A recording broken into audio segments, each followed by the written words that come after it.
So, Gayle dropped in the first over.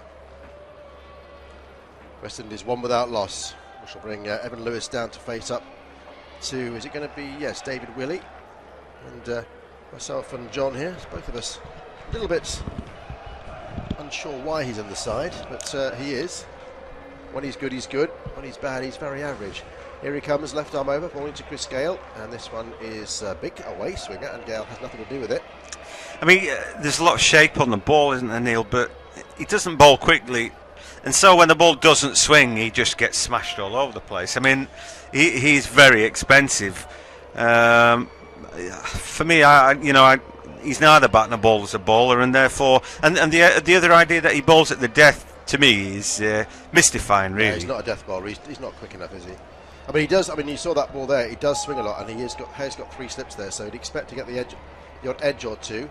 This one is pitched up and it's been driven into the covers, or I'll say driven, just lent on really by Chris Gayle. He will pick up a couple here as it just reaches 3 parts of the way to the boundary. But yeah, I mean, he's basically, isn't he? He's a medium pacer, no more than that, who does swing it a lot when conditions are in his favour. And then, of course, he does have the habit of taking 1 or 2 early wickets. But like you said, coming back at the death when the batsmen clearly have their eyes, and he is meat and drink, isn't he? He is. England's bowling leaves a lot to be desired, in this format, I think. Yeah, I think that as Willey comes in for his 3rd delivery, and this was an in-swinger, and it's been clipped away leg side. And it's going to be a single out to Alex Hales, who's on the deep square leg boundary, one of the boundary riders.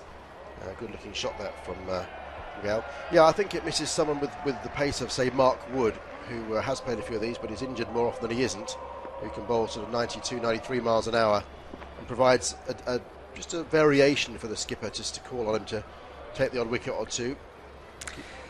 Yeah, I mean, Plunkett aside, he can bowl quick, but even Plunkett now is getting to the veteran stage where perhaps he's not as expressive as he used to be. But, Woakes, since he's come back, has been deadly average again in terms of pace. In-swinger from Willey again. It's been clipped away leg side to the mid-wicket area. Certainly going to be 1, that's all they'll get as the man comes around. It's Hales again from square leg. So you get the impression here that both these batsmen are just feeling their way into this innings. So Gayle has had a life already, he should be gone. But as we see some men, some dressed as monks, others dressed as Harry Potter. Quite sure why you do that really in the middle of Manchester. But, there we go. It takes all sorts. Licorice.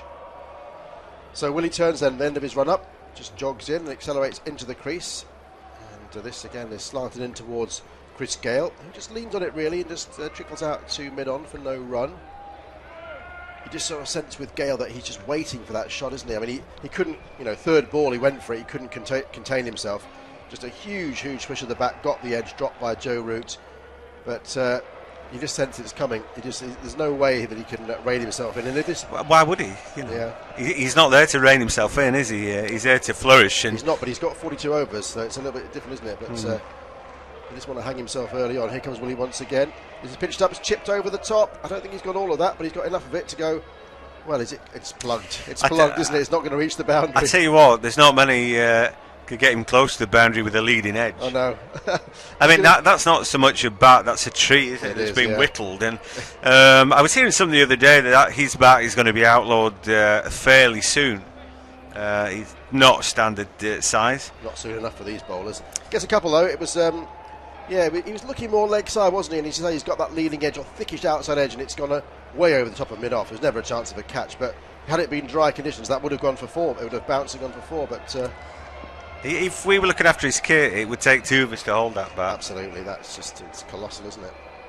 End of the over. Not a bad over that from David Willey. I think he's conceded maybe has he conceded 5 there or 6 maybe?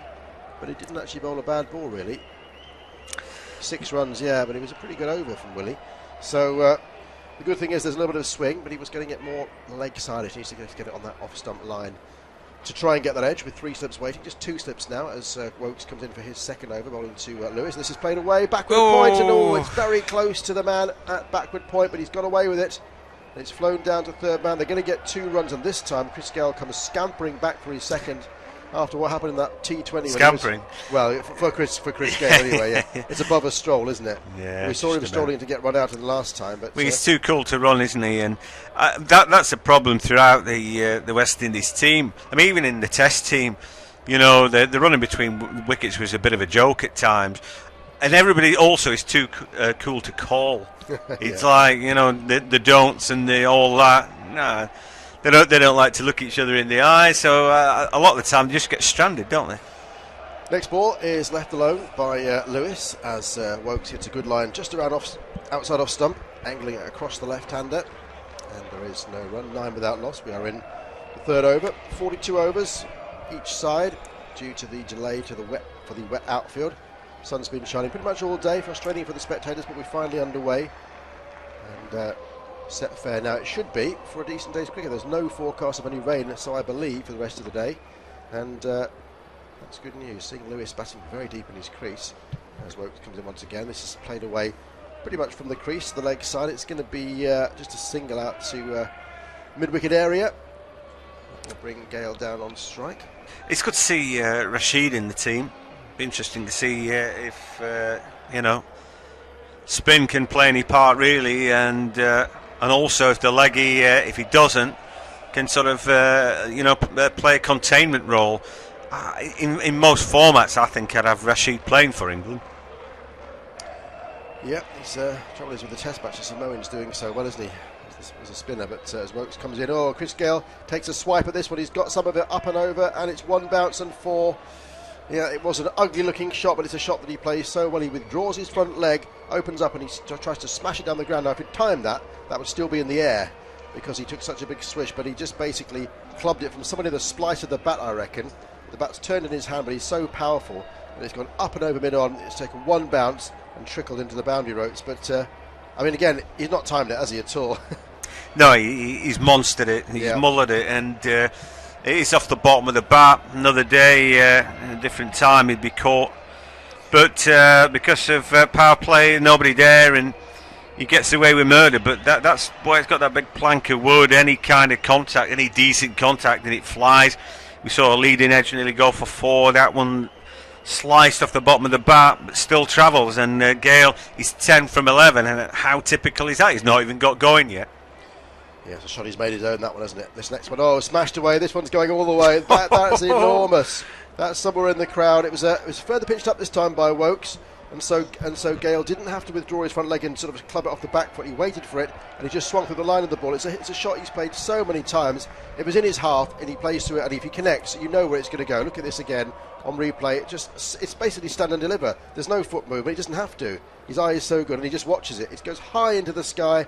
And, whereas the first one was a miss hit, that wasn't. Well, if you asked him where do you prefer the ball to be, it would be right where Woakes delivered it, wouldn't it? Pretty much so, yeah. He just put it in a parcel and delivered it to him, didn't he? Yeah, it was a sit-up and beg delivery, really, and it got what it fully deserved. He steps out of his crease, doesn't he, and there's a lovely flourish through it. I mean, he's such a strong man, but that's a big hit, and that's what the crowd have paid to watch. Big sixes from this free-scoring West Indian side. 3 slips still in. I think that could be a little bit ambitious as Woakes comes in and he steps away again, smashes it. This is going to go for 4 more. I fancy up to mid-on. The chase is on, but Willey won't get there, and that was one of those shots again where he withdraws that front leg to open up the space. It was shorter from Woakes. He's trying to counteract the shot down the ground, but this time, of course, he's just played his own game, his own sort of shot again. Takes away that front leg and almost playing it French cricket style. And of course there's so much room down there because of the fact that the power plays on. He's only got to get it past the mid-on fielder, and it's 4 runs. There is some degree of good news about what's just happened, and that is that Woakes is actually bowling a bit quicker. Now, the long and short of it is when he bowled well for England, when he made his breakthrough, if you like, it was because he'd found 2 or 3 MPH. He's just come back from injury, and in the first Test match back, he looked poor. He shouldn't have played, should he? No, he shouldn't, and he looked back to where he was, moderate 86 mile an hour tops bowler. But there he's bowling about 88, 89 miles an hour, which augurs well. The bowling wasn't good, but it was quick. And, he needs to ally that with just a little bit more sort of strategy and putting it where he wants, and then he's got it. But it's good to see that Woakes can bowl that quickly again, coming back from his injury, and I'm sure he's put a lot of effort into finding that bit more speed. Indeed, he's going to need to try a few variations though against this Powell, though, isn't he? Yeah. If he just keeps bowling it quick, it's going to go off the bat even quicker. He's going to have to start finding some variations. Here comes Willey once again. That's a cracking delivery. They're appealing for leg before wicket here, and it's been turned down by umpire Tim. Well, that must have been close. I mean, when he pitched online, went straight on. It didn't look that high. He's got a lot going for it, that delivery. It has. Willey's actually I can see him mouthing the word height there towards Eoin Morgan, saying, was it too high? And it's basically squared him up. It's an excellent delivery. It's swung away. It's swung in. That's nipped away, and he's played it. It's on the back pad as well. I mean, I think it is too high. Yeah. It's a shade too high. It is. It hits him on the back pad. It's just about hopping over. It may have clipped top. It would have been umpire's call. Exactly, exactly. Which is why, for me, umpire's call's daft. Really, he either hits or it doesn't. But probably was hopping. They haven't shown us it. So Willey in once again, and this is swung away a leg side. It's going out towards the man there, and he's just landed before Alex Hales, who was coming in from the deep square leg boundary. It's bounced maybe about 5 yards before the Nottinghamshire man, and Lewis gets away with it. It was a false shot. He got underneath it, didn't he? Yeah, it was in the air a long time, and you always think, well, come on, somebody must catch that. But in the end, actually looking at it, he missed timing it, but it was quite flat. He didn't just hang up on the breeze forever and allow Hales to get round. The fact that he mistimed it saved him. Otherwise, it would have reached Hales. So that means that Chris Gayle is back down, and I'm sure David Willey will enjoy bowling to the big man, who looks like he's got his eye in now. He's already a fifth of a way to 100 off 13 deliveries on 20. 2 4s and a 6 so far. There's a slight field change now. Man going way back to the deeper mid-on boundary. Here comes Willey bowling to Gayle. Leg side, always a good delivery. It's squared him up, and it's got a leading edge, and it's found its way to backward point. He was aiming just to tickle it round the corner, really, leg side, but it's certainly a little bit of movement. And we're going to have a look at this replay now of the LBW, and it was going over the top, actually by quite a lot, by about 3 or 4 inches over the top. So good decision not to review. Yeah, it's right. I mean, he was worried about height, and he was right to be. It was just flicking right over the top, but it was a good delivery. Hit him on the back pad. It was a thought for the umpire, but a good decision in the end. So Willey now has a gully as well, 3 sips and a gully, and he's not going to need a gully for that, because that's been chipped down the ground by Chris Gayle, and he would need a gully if he was in the stands, wouldn't you, for that one? That's 6 more to the big West Indian, and no backlift, no follow through. He just like shoveled it down the ground. How does he do it? Well, he does it very comfortably, because that one is pitched short, and it gives him a lot of time to flourish through that. It's just not a good delivery. We said he's not quick. When he throws it in short, he's got plenty of time to pick his spot. Now Plunkett's right on the rope where that ball sails over, but he's such a strong man, it's always going to clear him. Yeah, it doesn't matter, does it? You can have him where you want to. If he's like this, it's always going to go over. Willey again, down the leg side. This is going to be called a wide. It certainly is. Well, he's running away now. Like brave Sir Robin, isn't he, or whatever it is. But, you want to try and avoid him now. So Gale's won already, hasn't he? 26 from 15, but that's the art of one-day bowling. You've got to be evasive sometimes. Yeah, and of course he shouldn't be there. Joe Root should have held on to him in the first over third delivery. He was dropped by Joe Root at second slip. A comfortable chance, really, at this level off Chris Woakes. Willey then for his next delivery. Willey or won't he? The answer, that's a cracking delivery. And I think it's taken him on the back pad. It squared him up, and he's missed it. He's just trying to defend it, Chris Gayle. I think he's just clipped his back pad or his thigh pad or something, and it ended up in the slip somewhere. But it was a fantastic delivery from Willey, and that's basically what he bases his bowling on, isn't it? That little bit of nip. Well, I mean, good line and length. Maybe it's a little bit short again, but yeah, it hits him on the thigh pad, doesn't it? Just top of off stump, really, and it's a better delivery. But again, it's a bit short. Yeah, he just doesn't want to pitch up, does he? You can understand why. If he's going to get smashed down the ground, here he comes again. This is, oh my goodness, it's down the ground again. It's pitched up, that's never going to come down. That's in the top tier. That's a huge shot from Gayle. Well, I could hear the air raid warning go off there, because you said he daren't pitch it in the slot. Yeah. And we saw just exactly why. I mean, that one was meat and drink. It was right in the slot for him to hit. And he's absolutely monstered this one. I mean, for him, it's only a jab, that. It's effortless, isn't it? Yeah. Effortless. I mean, that's so easy, but like you said, it's certainly, I think, the third tier. But, I mean, he could have cleared this stand to be picking that in the street. I mean, that's if he flourishes through it. That just seemed to be a jab. Well, he never really seems to open his shoulders. He doesn't need to. 38 for no wicket. We've had 4 overs. Chris Gayle's got 32 of them off 17 deliveries. Evin Lewis, yeah, he's still out there on 5 from 7. And, these opening bowlers, Woakes 0 for 18 from 2 and Willey 0 for 20 from 2. I mean, it's like back in the day. I mean, now we'll just break off for a second. Here comes Woakes, and this is outside the off stump. It's been just off the back foot from Lewis. They want to keep Lewis on strike, don't they? No run. I mean, yeah, he's a character, isn't he? It sort of reminds me in cricket stances like W.G. Grace, Chris Gayle. You know what I mean? He's sort of you'll know that you've seen him. Very distinctive style, huge man, and that sort of helmet with the thing coming off the back of it as well. He's very much his own man. Box office, isn't he? Yeah, definitely. I mean, you would pay good money just to watch him hitting the ball so hard. Here goes Woakes once again, and Lewis off the back foot punches it. Oh, that's a good-looking shot, and this is going to run to the boundary as well from Evin Lewis, and that is probably one of the shots of the day. Okay, we can say Gayle's down the ground, but that was a perfectly timed back foot punch, and there's 2 men in the covers, and he's completely bisected them. Well, look, the point about this one is it's a proper cricket shot, isn't it? I mean, he punches it through the gap. He's uncertain himself, but he picked a spot there. He's safely houses because he's played it into the ground, but there's enough momentum and timing on that shot that he goes for 4.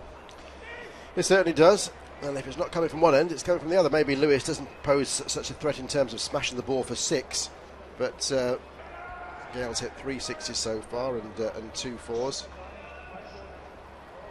And at the moment, 42 off 4.2. So you do the maths. Next ball is left alone by Lewis as Woakes was 184.5 miles an hour on and around off stump, and it just through to the keeper for no run. Run rate of 9.33. So it has to be said they are taking advantage of the power play to no uncertain terms. But that's the thing, you see, Gayle's had a life. If Gayle had been out now, this wouldn't be happening.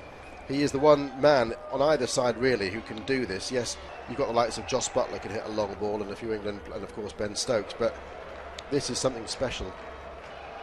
Lewis waits then, in comes Woakes, and it's around off stump. It's been just a check drive, really, into the mid-off area, wide mid-off, and there's no run. Run rate drops down to just 9 and over. Yeah, it's T20 until he's out, isn't it, really? I mean, that's just it. For England, they couldn't afford to drop him, could they? And that could be the difference between winning and losing, really. You've got to hold on to your catches. England have been quite reasonable in the field, I would have said, throughout the summer, the Test series and what have you. But that was a bad drop, really, from Joe Root. There needs to be someone watching it in bed. I don't know if that's some sort of special feature at Old Trafford. Maybe Jonny can enlighten me as Woakes comes in again. Slower ball. He's picked up the edge here of Lewis's bat, and he's going to get a single down to third man. Yeah, I think one of the big sponsors. I think for the Test match there might have been 2 or 3 beds dotted around the ground, and so they've done it before. Seems a weird way to even want to watch a match, isn't it? It does really, yeah. Woakes' last ball, a decent one, a slower one. But that's brought Chris Gayle down. Just 1 ball to go this over. England won't mind this if they're only bowling 1 ball at Chris Gayle. However, there's every chance it's going to go out the ground. So Gayle waits and Woakes in for his final delivery of this over. It's a good ball. It's another slower ball, and it has the batsman here just groping forward it, playing and missing defensively. And that's what they want to do. A nice smile there from Chris Woakes. Well, yeah, I mean, it was good line and length. I don't know if he put on or took off pace there, but he did, yeah. I mean, in the end, it just has to be defended. He can't smash everything, you know. Some line and length has got to be good that he can't launch out the ground.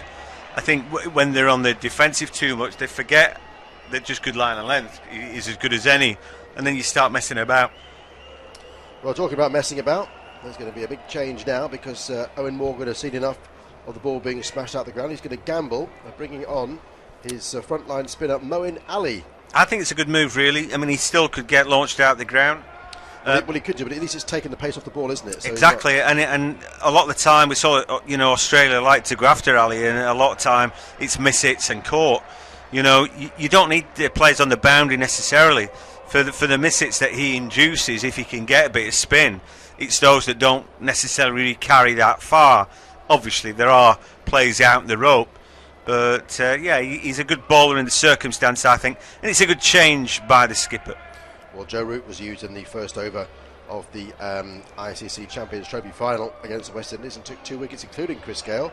Of course, they went on to blow it when Brathwaite hit 4 consecutive sixes, but this is shortish by Moeen, and it's going to be a single. Moeen tries to come and stop a single around about the mid-wicket area, but he can't do so, fielding off his own bowling, and that's got Gayle down. He probably want to bowl to Gayle, I think, because he'll fancy his chances. If there's a little bit of spin out there, then Gayle will be susceptible, because there's no doubt that he's going to go for it.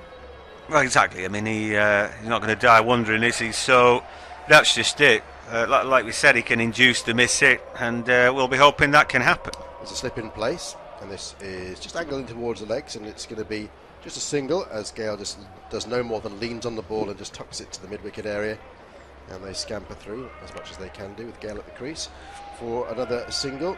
I mean, and if you're Lewis as well, happy enough just to feed the monster, aren't you? Just run singles and let him have a go at the other end. Absolutely. Oh, this is far too short. He's caught him, and he's got a wicket. It was a dreadful delivery, and Lewis is gone. It was a long hop, a rank long hop from Moeen Ali, and it was smashed away to square leg. And I think it's Hales with the catch, isn't it? It was a good catch, but he's completely hung himself there. He could have hit that anywhere he wanted on the back foot, smashed it away straight to square leg, and a good catch by Alex Hales. And the first wicket's down, but that's a bit of luck there, isn't there? Good catch. I think that you've got to know what your field is. When Lewis looks to hit that, weirdly enough, because he's rolled his wrists over it, he's kept it quite flat. Yeah. I mean, had he given it the kitchen sink and flourished over that, he would have chipped it straight over the head of Hales, and it would have been a candidate for 6, never mind 4. But you think he's going to fetch the ball, and he's not really looking at the fielder. By the time, he's hitting the ball, he's probably thinking that's a bit close to him. But because he was trying to play it down, I feel, and he didn't get on top of it. So it's poor technique from him off what was a pretty poor ball. But there you go, sometimes the bad ball does get the wicket. It does. You see it so often with spinners, John. If a seamer bowls a bad ball, it goes for 4. Spinners bowl a bad ball, quite often the batsman's eyes light up and it's caught. It happens so often. I don't think he necessarily had a bead on where the field was and what he wanted to do with that. But like you said, it's like he can't miss out, he can't pull out of that. Well, after all, it's short and wide. I'm going to hit this into the back of beyond, he thinks. And then, should I chip it up in the air? Well, he'd seen a couple of... he saw a couple of fielders on the ropes, didn't he, out on that boundary. So he's thinking, right, well, I'll roll my wrist. And by the time all those thoughts have been had, he's thinking, oh, dearie me. There's a man there, and it was Hales. It was a good catch because he really caught hold of it, but it was quite a comfortable catch as well. As Shai Hope, he's a good batsman. We saw that in the Test series, and he comes to the fore. He wouldn't necessarily be somebody you'd throw in T20, but he's a very good cricketer. He's a bit like Joe Root playing in the T20 team, if you like. A good stroke player. Should always be room for a good cricketer in limited overs. Yeah, it can hold things together if wickets do tumble at the other end, and that's exactly what he'll do. I mean, right now, of course, all he should be doing, and I'm sure he will be, is if it's a bad ball, hit it for 4. If not, just get Chris Gayle on strike. Slip in then, as Moeen will continue from over the wicket to the right-hander, who comes forward and just plays a exquisite 4 defensive out to the man at short extra cover for no run. Yeah, we know all about him and New England from the Test match series, especially from the one at Headingley, as this one is just a little bit shorter from Moeen, and it has Hope on the back foot and punching it back down to the bowler himself for no run. Moeen now with the shaved head, but not the shaved beard. He's getting through his over fairly rapidly. He's in once again. This again is a little bit short. Flick of the wrists by Shai Hope, and it goes out to the deep mid-wicket area where David Willey will do the fielding. And keeps him down to just a single. And that's exactly what England wanted, keeping Gayle off strike, because that was the final ball of the over. It's almost like a tactic, isn't it? Give him one off the final ball. But, just looking at that replay again, yeah, it was just a lazy shot from Lewis. It was a bad ball. I thought, that's going to the boundary. They just picked out Alex Hale's hands at mid-wicket. Yeah, and when you look in slow-mo, it looks dead easy, doesn't it? But at full tilt, that was a decent catch. Big grin on Hales' face. He's been tearing it up for knots, hasn't he, in the T20 Blast this season particularly. But there we go, Ali, 1 over, 1 for 3. And you've got to pat the skipper on the back for bringing him in. Yeah, I think he had little choice, but it was a good decision to make. Marlon Samuel's in next, should be just in hopefully when Ben Stokes comes on to bowl. That'll be interesting. And Mohammed, Powell, Holder, Nurse, Bishoo, Taylor and Williams. So lots depending on these big top order players for the Windies. And Woakes is going to continue in Watford 23.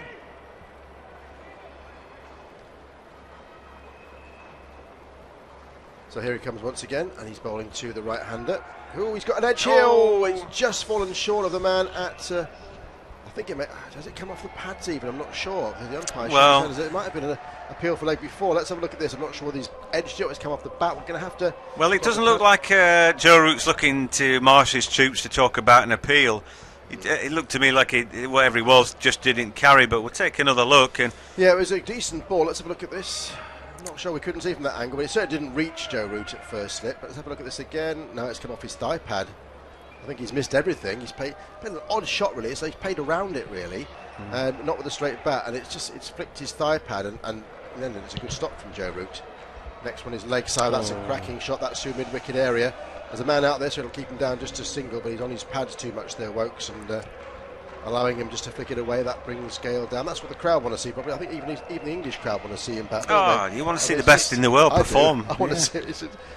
I mean, honestly, you want to see the best cricket you can watch and excitement. You want to see the ball clearing the boundary rope, and we like West Indies anyway, don't we? Not entirely neutral in this because we do a lot of England, but West Indies are good to watch. Here comes Woakes bowling to Gayle, and it's just jabbed away to backward point. Oh, there's a bit of a mishap. If he hits, he's gone, but he's missed. I tell you what, he's just so lackadaisical. He clips that one away and he thinks, I don't have to run. And then he's reminded, yes, you do. As soon as the fielder gets on it, then he has to start moving. It looks like, again, he's had loads of problems with his hamstring, hasn't he? And again, I think he could be hamstrung there. Would have been miles out, wouldn't it? I think he might have damaged his leg here, actually. Because, there was never really a single on there, especially for someone like Gayle. The hope was halfway down the track, and when he pulls up, he grimaces and, is it a smile? I don't know.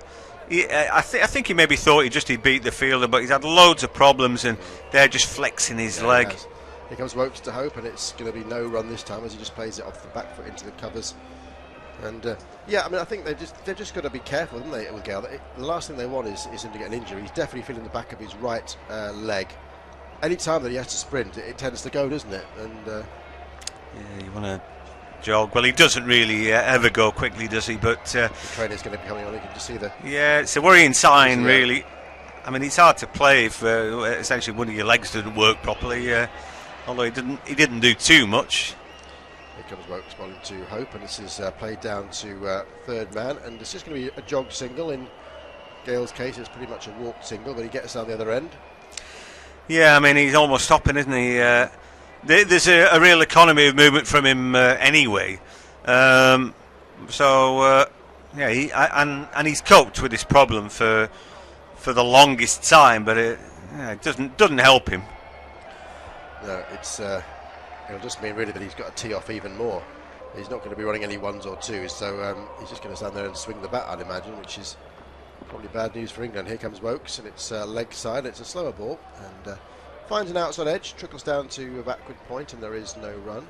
It's just 74 miles an hour, so taking a considerable amount off that, Chris Woakes, and that's the end of the over. A decent over from Woakes. Just don't know how many runs from that.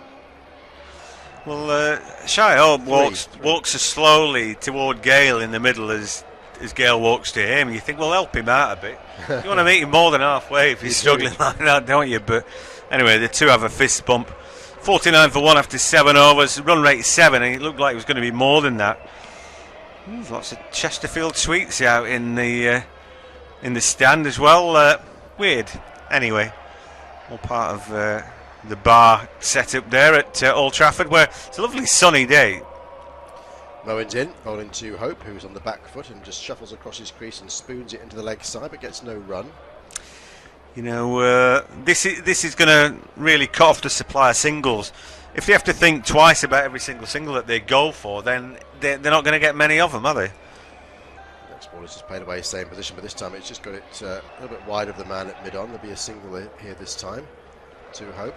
And every time a fielder picks up the ball, they throw it straight to the end that Gayle's running to. Yes, indeed, there's every chance of a run out, isn't there? Gayle's out there. Well, he's on strike now, and Moeen Ali's the bowler, so if Moeen wants to toss one up and let him have a go, I'm sure that Mr. Gayle will oblige. It's whether he nails it or not is the big question. We're in the 8th over, 50 for 1, the West Indies. Having won the toss and elected to bat first, Gayle is waiting now and just smashes it down past Moeen, down to the man at long on.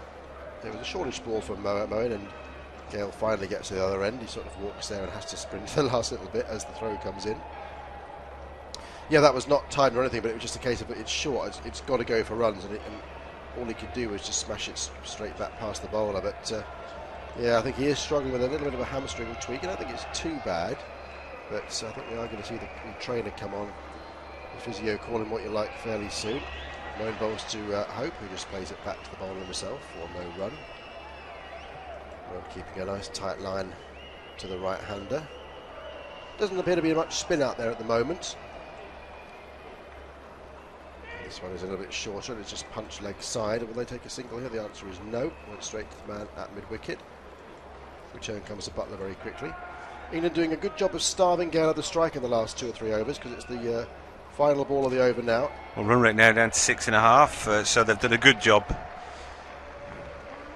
Well, this one is a false shot from Hope. He's looking to play it offside. He's played it leg side as he sort of give it a little bit too much right hand.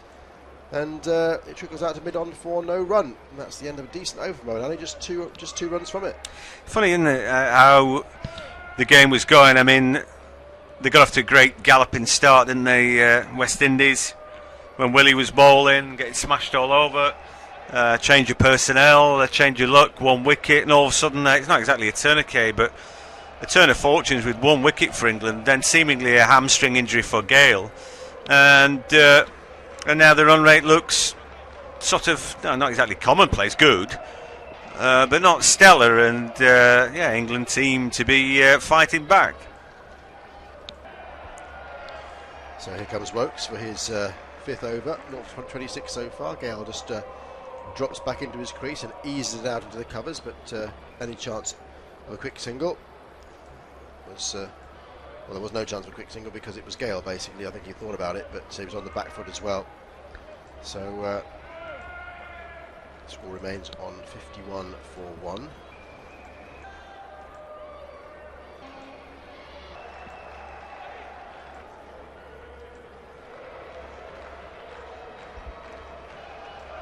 So Woakes in then for his next delivery, and this is high in the air. I don't think he's got all this. If there's a fielder there, he could be out, but there is no fielder there, so he's survived. He's hit it into no man's land. Hales was running after it, and he's come back for 2. He's clearly struggling a little bit, is the big man, but that was just an up and over extra cover sort of swat. It was a slower ball from Woakes, but he got plenty of wood on it to get it high and up over the infield. That's one of his first false shots really of the day. Yeah, and it just dropped over the shoulder of the fielder. Gayle gets back, there's a throw there, and Buttler might have taken it in and put him under a bit of pressure, but he didn't feel it. Wasn't a great throw either. And well, Morgan having a word with his bowler. 4.2 overs have cost 28 runs so far. Yeah, he's been in the eye of the storm, hasn't he? As Woakes, as was David Willey. Just one slip in now as he comes into Gayle once again, and Gayle withdraws his front leg and tries to sort of flat bat it down the ground, but can't get much on it. Under edge really, and it trickles out to mid-off for no run. Just get the impression though that Gayle now is just trying to hit everything for 4, and I mean he pretty much does anyway, but does he have the leverage in those legs to actually go for the big one, you know, the 6 down the ground, because obviously you have to put a lot of pressure on your legs by playing those shots, but I'm not sure this is going to last too much longer with Chris Gayle out there, which will be a shame from a neutral point of view. So Woakes in then for the 4th ball of his 5th over. Gayle waits and punches it off the back foot. I don't think there'll be a run here either. There isn't. Finds its way to extra cover.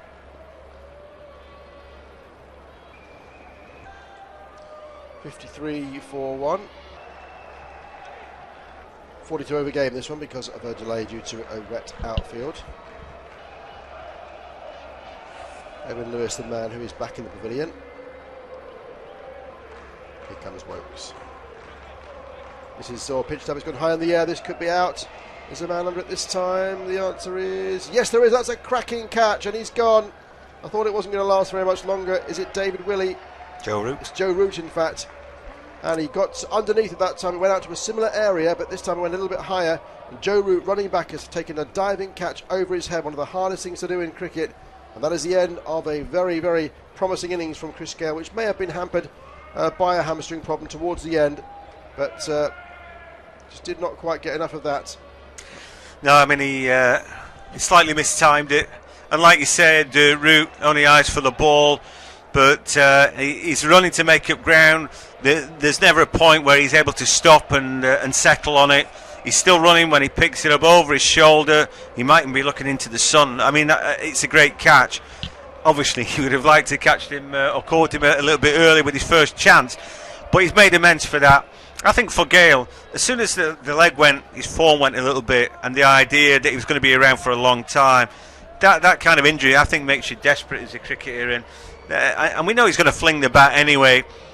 Whatever was said to Woakes before that last couple of deliveries by Morgan, be interesting to find out what that was. But maybe he just said take the pace off the ball, and I think he did that. So anyway, certainly good news for England, and well, they might go on and win the game, but there's loads of batting for West Indies, and they don't need to worry just yet. No, they certainly don't, but it's the big man out, and that brings in Marlon Samuels for the subplot. His tete-a-tete with Ben Stokes, who I'm sure will be on fairly soon. Marlon Samuels is a sort of batsman who can really build an innings, and there's plenty of overs to go, so don't expect him to go too gung-ho at the start. He likes to build an innings and run his ones and twos. Then he hits his boundaries as well. 5,000 ODI runs, 10 hundreds to his name, so he knows how to bat, this man.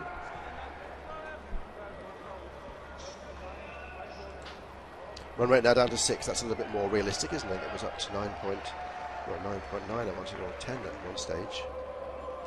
So Woakes bowling to Hope, and this is a good looking ball which is played back to the batsman, to the bowler himself, and there is no run as he half stops it.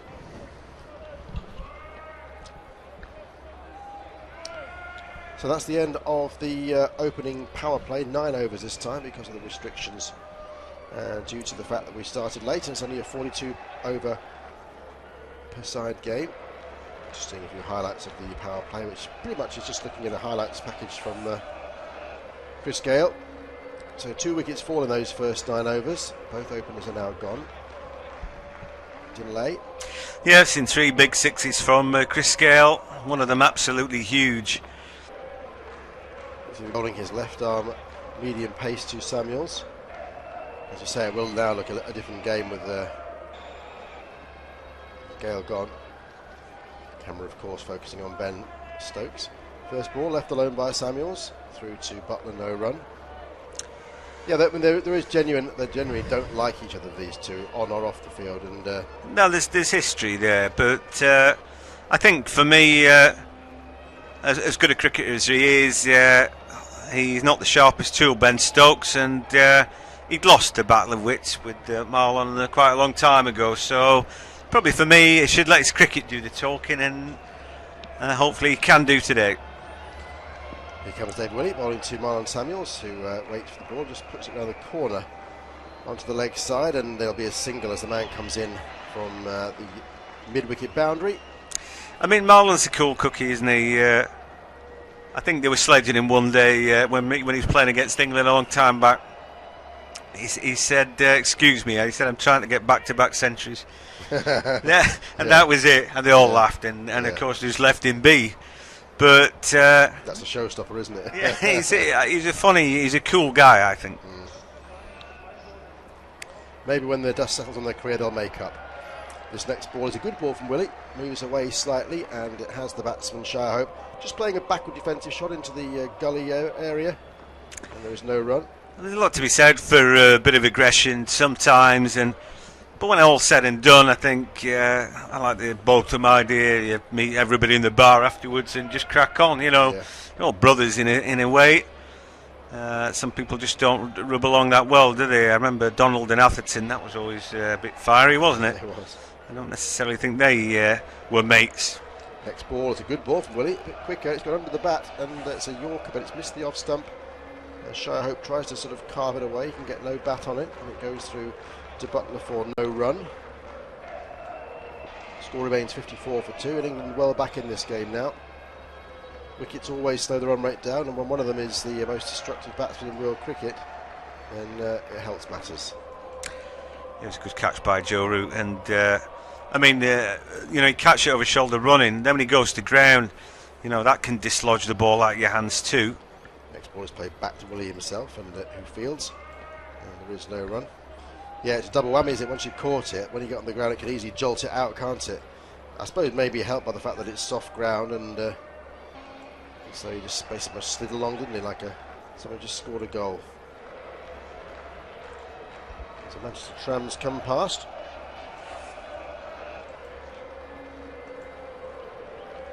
Final ball then of the Willey over.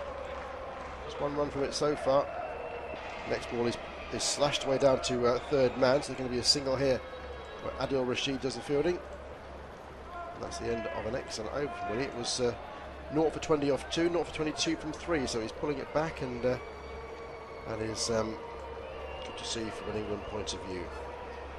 So entertaining first 10 overs. I'll hand you over now to John, who's going to take you through the next 10. What will it bring? Oh, there'll be all sorts going on, and I mean, so far so good. I think the spectators have been enjoying themselves, and seen a bit of big hitting. One days do get. I want one days to be 40 overs anyway. I think 50 overs is overkill. There's always 10 overs of boredom that might as well cut out. Allows players to get their centuries. Obviously, that's because of the wet conditions underfoot that brought us a delayed start. But it always seems like a long slog. They can't get through, 80 overs a day Test match cricket in time, and then you think, oh yeah, we'll do 100 for one day. Seems a lot. Rashid pulls out of his delivery.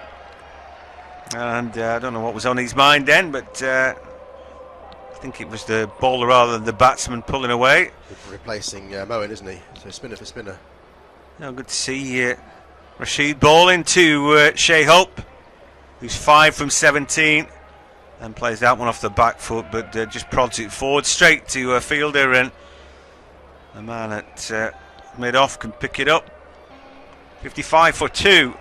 The run rate was incredible to start with, and now at 5.5 and over, it's like Test match cricket. Next ball hit back to Rashid, who misfielded it, but no run to be had.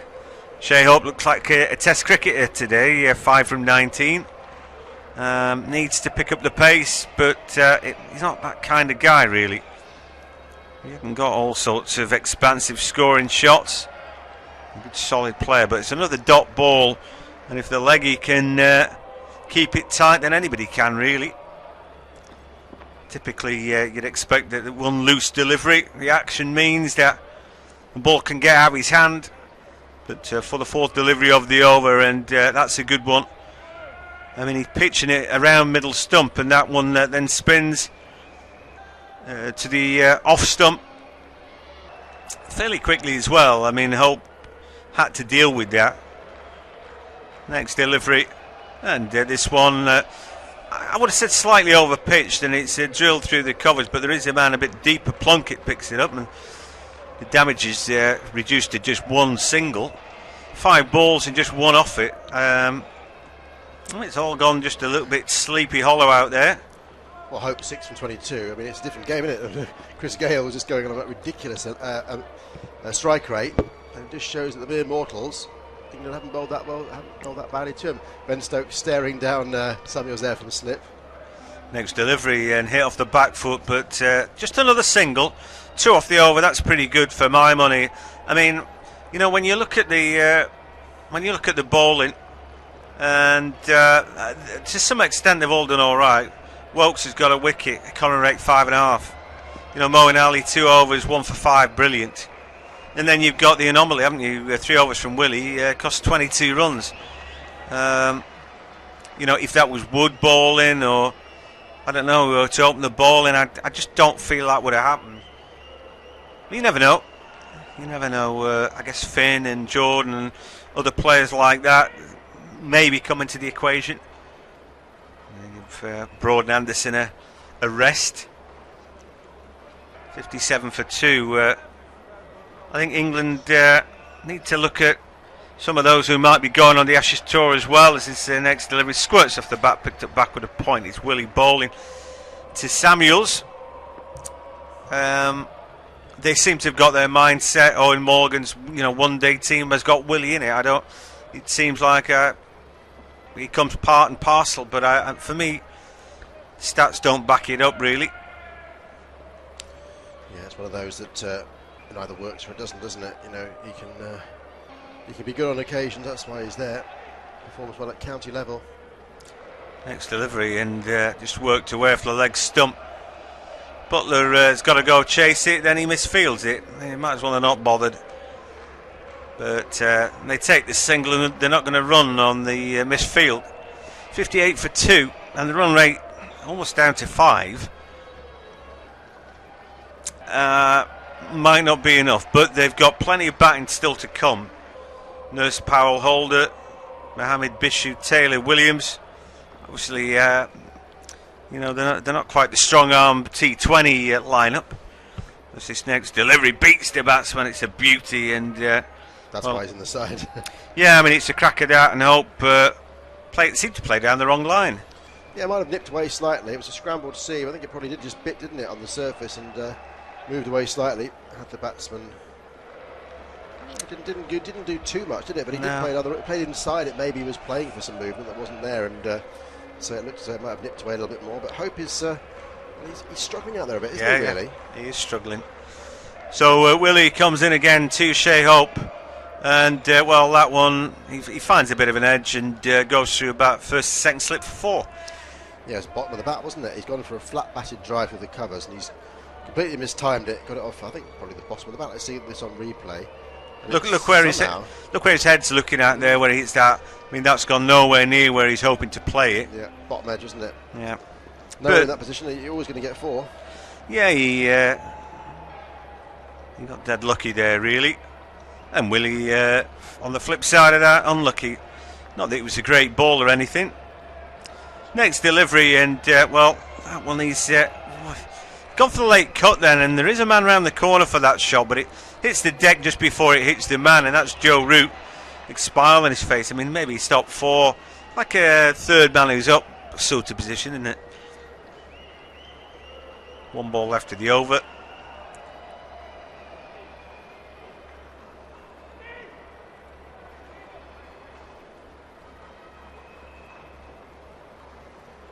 There's the Willey bowls to Shai Hope, who flicks it leg side, will take the single. I don't think they'll mind Hope keeping strike. Like you said, had been just having a little bit of a struggle out there, not been exactly fluent. Has had a good test series and had been one of the few successes out of the West Indies batting lineup. But it's a different story here today. Not sure that the damp outfield is doing that much really. I guess it makes the ball wet, and that makes it a bit more difficult for the bowlers. Been a bit of sunshine there today, but there hasn't been much wind, so it won't have dried the surface that much, will it? It shouldn't have done, no. It's going to be wet all day, you'd have thought. Rashid will bowl again, and this one prodded forward again, stopped by Root. And he around the pitch at the minute, but at mid-on. Shai Hope 11 from 27. Rashid Dent.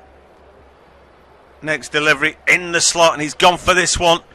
Takes a couple of bounces, but it will go for 4.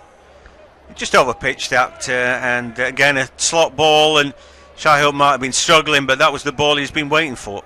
Yeah, he just felt that was tossed up a bit more by Rashid, and I think once it was up in his hitting zone, he felt he had to go for it. Just shows the difference there between Shai Hope and Chris Gayle. He gave it everything he got, and it still didn't reach the boundary. Chris Gayle didn't even really have to put any follow-through on his, and they were easily clearing the ropes. Yeah, that's the truth. He properly flourished through that shot as well. The next he doesn't, and he draws back a little bit and he defends, and he's done all right. So again, Rashid back to his mark. He's not gone for that many still yet, and that's another dot ball to add to the tally, and he's doing all right. I mean, so far 10 balls and he's gone for 6. You take that. The run rate is still just 5.29. In the second power play, what will be a 42 over side contest. This one, he gets a little edge. The man at a sort of deeper gully, if you like. And I don't know if he's sweating under that helmet. Looks like it. But apart from the ball in the slot, he's struggling to get the ball off the square, isn't he, to some degree? I mean, finding life tough then as the next he blocks away, and that's another dot ball. He went for 4 in that over, but there was a real good fight back there by Rashid. Yeah, it was a good over that from Rashid. The one ball over pitched. There was a bit of a heave from Shai Hope to hit it for 4. But the rest of it was pretty much all on the money, and getting a little bit of spin. It's only gentle, sort of slow turn, but it's enough to just keep the batsman honest, and they know they can't take too many liberties against him. The lights are on now at Old Trafford. It's been that sort of day. The sun has been shining, but the clouds are mounting up, aren't they, to the side of the ground. I don't think there's any forecast of rain, but it is Manchester. Sun is still shining as well. Yeah, there should be no chance of rain. Dry as a bone today. I'm not sure about Thursday. The second one day at Nottingham looks like it might be affected by rain. Anyway, we'll have a long time to ponder that today. We'll be here till 10 o'clock. Yeah. Here is Willey bowling again, and that one just doesn't carry. I mean, the false stroke there by the batsman, he may get 2 for that, but the man back with a point. Stokes there, he would have loved to have caught that, wouldn't he? Just didn't get to him. Yeah, it would have been Samuels, wouldn't it? I wonder if anybody's going to bother saluting on the way out or in this time around. Marlon then moves on to 5 from 6, and Willey then 0 for 30 after just 4.1 overs. The next delivery, decent. Samuels plays away and finds the fielder for nothing. So at Old Trafford, Jimmy Anderson end, or James Anderson. It seems weird that they call it the James Anderson, and we all know him as Jimmy, don't we? And but I guess his mum will be pleased. Christened him James to be called Jimmy, did she? Anyhow, I don't know which end Willey's bowling from, but in he comes again. Next delivery, a shot straight down the ground, but straight to the fielder. Plunkett, I think it was, down there. Yeah, we haven't seen any Plunkett yet, have we? England's probably, you'd say, fastest bowler along with Stokes. Stokes can bowl the odd rapid delivery, but I think maybe taking the pace off the ball was a virtue today, wasn't it? Certainly when Gayle was in it certainly was, yeah. Bowling it just up in the slot was just meat and drink for the big man, as it usually is. Yeah, they've got the cricketing god off now, and the mortals are struggling, aren't they? As Willey bowls to Samuels. That was not a bad ball. I just wondered if he was going leg side, but then he had to play that. He slapped it off his hip and got nothing for it. I think that ball deceived him. It certainly did me. He got onto him a little bit quicker than I think he thought, and just took him on the thigh pad. No chance of a run. From his point of attack wider out, he thinks it might be going down leg side. Then he finds he's actually got to play that one, but there's no back pad there for a shorting catch or anything like it. But anyway, decent ball by Willey. Next delivery, and the right-handed batsman again finds Plunkett, who at mid-off, comfortable fielding from him, and Marlon is 5 from 10 now. Shai Hope 15 from 32, and it's an understatement to say that England have pulled it back a bit. Absolutely, they have. They've got back in the game, and it looks like it was going to get away for them. But I say Chris Gayle always has that ability to get himself out. Sure does. Next delivery, over pitched and wide.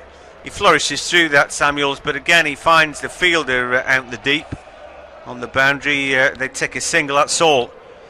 So 5 overs, not for 31. I think he'd be wanting to get rid of Willey's overs now. Resist that temptation of bowling him at the death.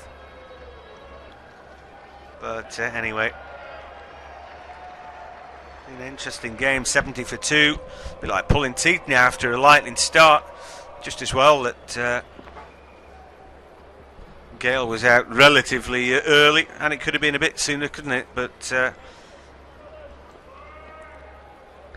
yeah, it's been an interesting game, and I'm guessing that it'll be swinging this way and that before the day is out. As Rashid bowls now, and well, that one slips out of his hand. It's a full toss, biffed away, but it's a good pick-up on the run by Bairstow, and stellar fielding that, and he reduces the damage there to just 1. Yeah, he's helped out his fellow Yorkshireman, hasn't he? Because that was a poor ball. As you say, it's not going to be easy for spinners when the wet outfield, and they could have hit it anywhere. But Bairstow quickly ran and keeps him just to a single. So Rashid then back to his mark, bowling to Shai, and he just nudges that one away. Plunkett gives chase, but he's not going to pick it up. He'll leave it to Jonny Bairstow, who the most fleet-footed of the England fielders. And we're looking at Willey. It's a knuckle ball. It is. What the benefit of bowling a ball like? Is he just taking the pace off it? Next delivery, and it's a good one. Gets Marlon Samuels sort of half a stride forward. He wasn't certain about that. He neither really forward or back there, but in the end he just about coped. Ball scraped off an edge. Next delivery, off the back foot then. Ball spins into him, and he'd given himself room to clip that away for a single. It wasn't a bad ball.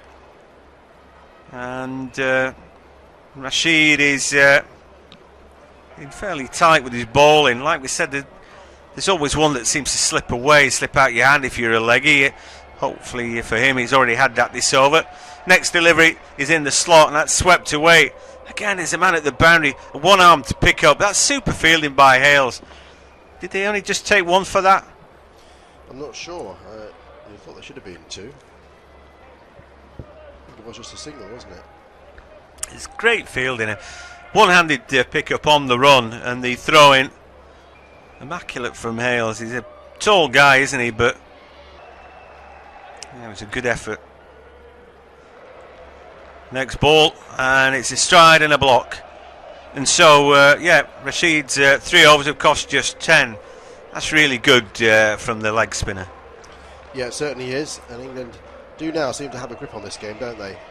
They've removed the man that they wanted to. I bet when Gayle was flinging the bat around, West Indies' price was short. Now, I would reckon that England almost teetering on the brink of being favourites to go on and win it. Well, they should be from this position, really, but they'll know what they've got to chase. It's a case of chasing it down. It'll be under lights.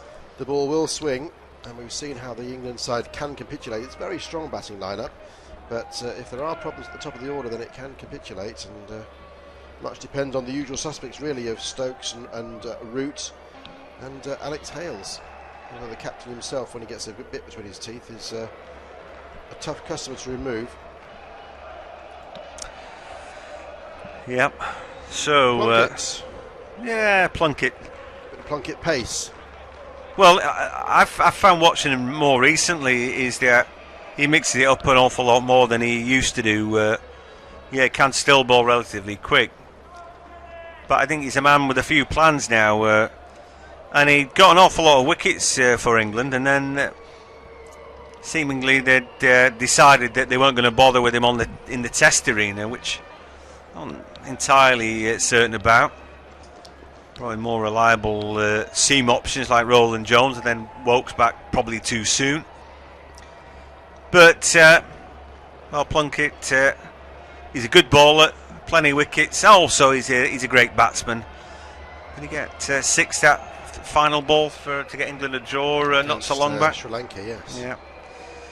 Anyway, first delivery, and that one, again, a little nudge of the ball from Marlon Samuels. Now they do take the single off the poor throw. It's a costly misfield that from Ben Stokes. Yeah, he's probably, the fact that Samuels was out there, wouldn't he? Thought he'd have a dash at the stumps. Don't often see Ben Stokes giving away anything in the field as a backhander. And well, Marlon Samuels was comfortably in. Plunkett just thinks, don't give away singles off my bowling. Next delivery was short, and it's paddled to cow corner, and that will be 4 runs. It's another sit up and beg delivery, and it got what it deserved, really. It did. There's nothing for short on this pitch. There's no real pace in it. You could see that once it hit once it was banged in halfway down and hit the wicket, it just sat up to be hit, as you said, and it was so easy. In fact, the batsman was almost through the shot a bit too early. It was Shai Hope, and Shai Hope and just smashed it over mid-wicket. It just shows how quickly he was onto it, the fact that he hit it so far in front of square. Next delivery, better line and length. He used the pace of the ball to find the gap to third man boundary and takes a single. Bit of pressure off him with that poor ball that he managed to hit for 4. Yeah, that's classic one-day play from Shai Hope. Hit your 4, dab the next one down to third man and get off strike. Let your partner have a go, and that's exactly what he's done. I mean, he was struggling, wasn't he? But now he's going along with 23 from 37, I think. So he's picking it up as well, isn't he, Shai Hope? Yeah, I think class will out. Eventually, see it big enough, he'll pick up the pace. Next delivery, and sort of inside-out shot from Marlon, who finds the man at cover, and there is no run. Manufacture his shot a little bit. 81 for 2. West Indies after 15.5 overs. It's a 42 over a side contest after a late start because of a soggy outfield. We thought at one point they might not play next delivery, and well, that one seaming into the right hand. He deals with that well and digs it out for a single, Marlon Samuels. That's the end of the over. 82 for 2. The run rate 5.13. Been coming down for a while now. 8 off that one though from Plunkett, so not the best to open up. Looked just a bit rusty there, didn't he? And a little bit, yeah. One short ball didn't help him out, did it? Maybe he learnt his lesson off that.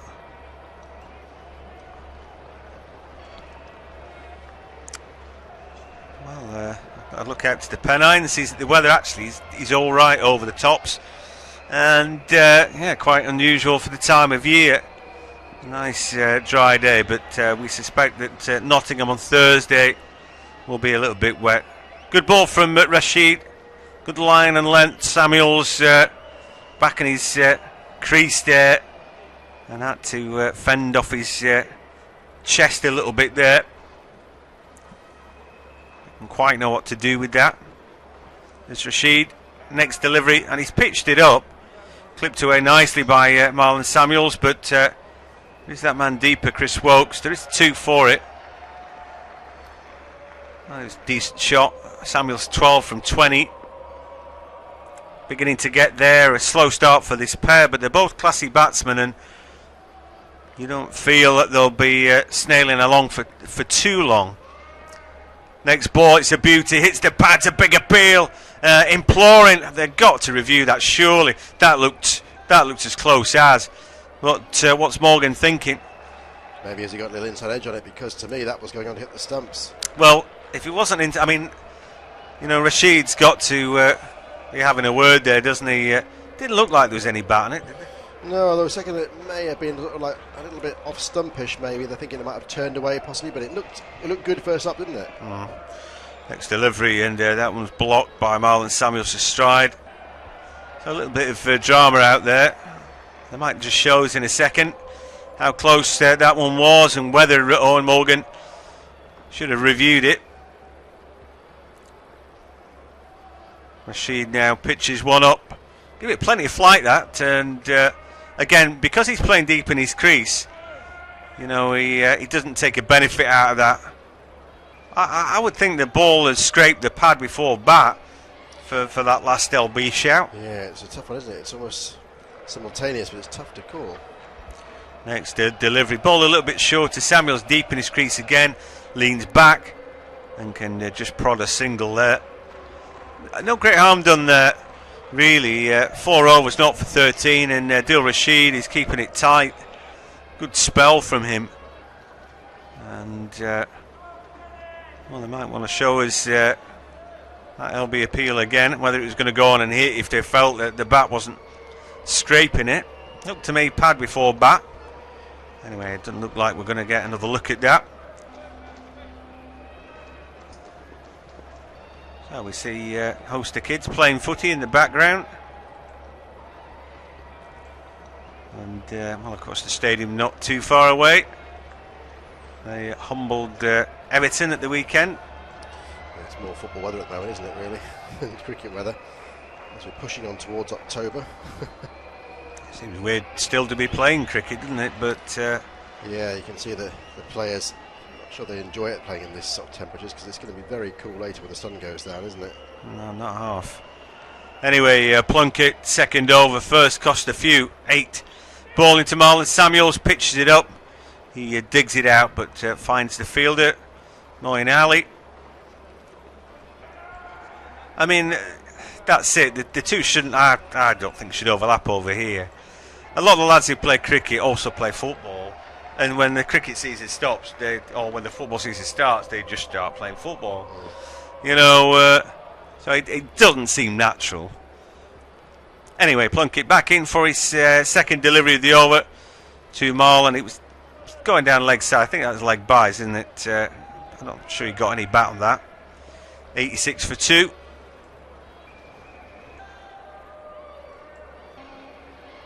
And yeah, the game is poised, but the run rate now is below 5 and over. So that's good news. Yeah, it's incredible how they've turned it around, England, haven't they, from almost 10 and over. Next delivery, and that's picked up nicely. Hit toward cow corner again, and it'll be another 4. Another one banged in short. Poor delivery. Yeah, he's got to learn his lesson, Plunkett. This is not the sort of track where he's going to get anything for banging it in short. He's going to get smashed around the ground. He's got to keep it just short of a length, another yard or so up. Because once it goes down like that, I mean, you can just see the time that the batsman had. But again, he hasn't timed that to perfection at all. He's got that sort of higher up on the bat as well. But he's got enough on it to sort of muscle it over the infield. And 4 more runs. Plunkett's got to make an adjustment here. Yeah, you would think so. So anyway, next delivery, and pitched up, dug out, single, throw at the stumps, and well, I think he only just missed. I think he was in. I think he was in just about. More than just about, comfortably in. Backing up was decent for England, so worth the throw from Moeen. 91 for 2, run rate 5.15, a flurry off Plunkett.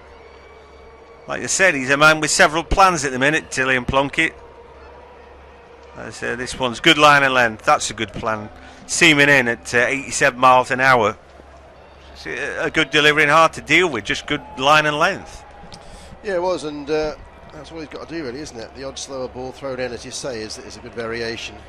He's already found out the short ball is not going to be beneficial today. It'll be interesting to see if the West Indies try any of those shorter balls, because England have got some pretty attacking batsmen in their ranks too. Next delivery, well, some more of the same, really. That one seems in, or if it doesn't, it's straight in. But it's tucking up the right-handed batsman, and it doesn't really give him room to do anything except fend off, and that didn't cost anything. So good fight back, I guess, by Plunkett. Yeah, he's conceded those couple of 4s, hasn't he, so far, and both of those have been from the short ball. So hopefully the Durham stroke Yorkshireman will have learnt, because he is an important member of this side. I'm sure we're going to see Ben Stokes soon. Well, I think they'll keep Rashid going for a while longer, as he has been doing a good job. 0 for 13 from 4 is a very good return. So Rashid to carry on then. 19th over of the contest is well, he's Just prodded away for a single. Slightly overpitched again, I would have said. And he puts Marlon Samuels on strike. I'm sure that Stokes would like to bowl at Marlon. That might happen there. Batsman dances down only to scrape the ball away for what might be 2 runs. Ball to Plunkett. In fact, they only took a single there. Didn't want to chance their respective arms.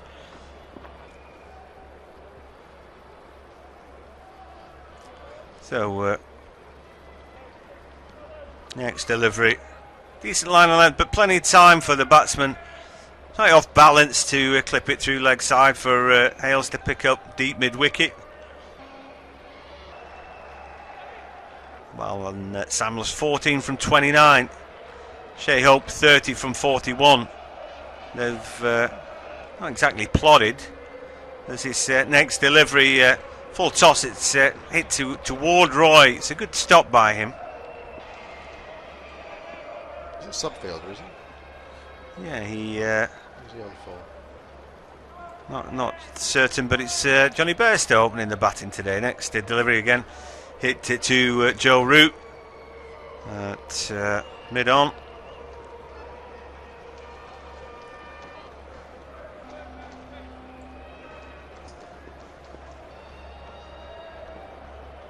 Next delivery, and squirts off the edge of the bat, but straight to Moeen at that deeper gully position, and another dot ball. 5 overs and on for 16. Very good bowler. They can't get the ball away from them, can they, at the moment? It's all, when they are trying to force it, it's finding fielders, and the fielders are backing up the bowler very well. And it's tough going for the West Indies, especially against Rashid. If it hadn't been for Plunkett dropping those 2 short, it wouldn't have been boundage for a long time. Hope's got 30 from 41 and Samuels 14 from 32. So these two building a partnership after Gayle and Lewis had gone. But you'd have to say, I mean, you don't know what a good score is, of course, on this pitch until England are battered as well. But very much even Stevens. They're still batting to come, but England pulling things back nicely. 94 for 2 is solid, but no more from the West Indies. And 5 bowlers used so far by England. And we are going to see Ben Stokes, and he's going to be bowling to Shai Hope first up. And very soon he'll be bowling to his nemesis, Marlon Samuels. Yeah, I'm sure there might be a few tee-hee-hee moments coming up, but he's got a bit to prove in one day cricket. An average of over 6 is an economy rate of over 6, I should say. That's not great for one day cricket. No, you're looking at below 5, really, aren't you? Next delivery's a bit short. Batsman gets on top, gets a single, and here we go. Here's the contest right here. Marlon Samuels against Ben Stokes. Not all about them, of course, but they've got a bit of previous, and I'm sure Stokes would love to get him. Well, there might be a few more miles per hour on this one. You never know. We'll have to watch the speed gun. Or a few less. Yeah. Who knows? It's be a game of poker, but I'd rather play poker against Stokes than Marlon Samuels, I think. Right, this delivery, just use the pace of the ball, prod it down to the third man boundary. Stokes ignores him, walks back to his mark. The two ignore each other, great. Yeah. How long will that continue? Subplot in the game. I would say that I think Samuels has won most of their battles so far, hasn't he? It's been a bit one-sided. Yeah, for me, Ben Stokes, a great cricketer, may not be the sharpest tool in the England toolbox. Anyway, next delivery. That was seaming into right hand and missed times his shot and gets nothing for it.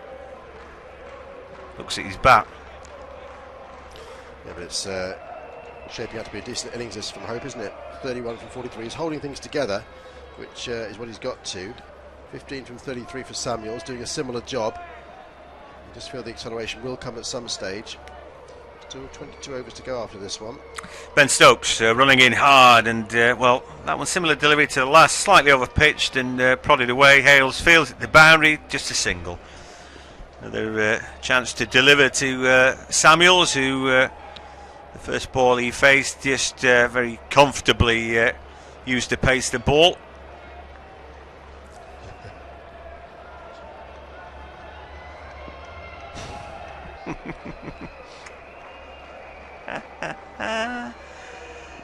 Anyway, it always tickles me watching the salute.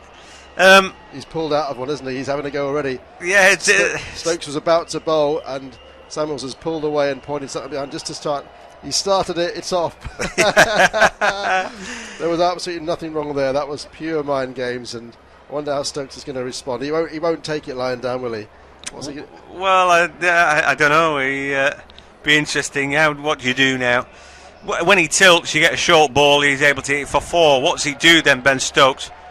He bowls it wide down the leg side. Marlon tried to strangle it down there. He could have got out to that ball, but surely that was signalled wide. I'm sure it was. Yeah, it was. Yeah. So again, it's 1 up to Samuels, isn't it? He's done him already. Put him off his line. Yeah, it's funny, but Stokes has got a chance to hit back. Will he get the last laugh? We shall see.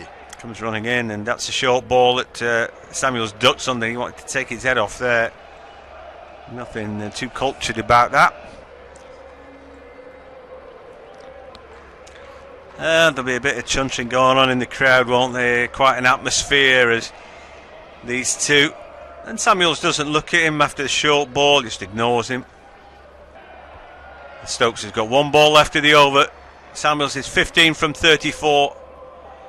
Oh, and he's bamboozled him with a slow ball, attempted Yorker, but he was a bit wide out. However, he did Marlon a little bit with that last ball. He certainly did. It was a slower ball, and Samuels went for the drive, but it just wasn't quite there, was it? It was a very full ball, as you said, and it was a moral victory to the Englishman. There hasn't been many of those against Samuels, who's a cracking batsman.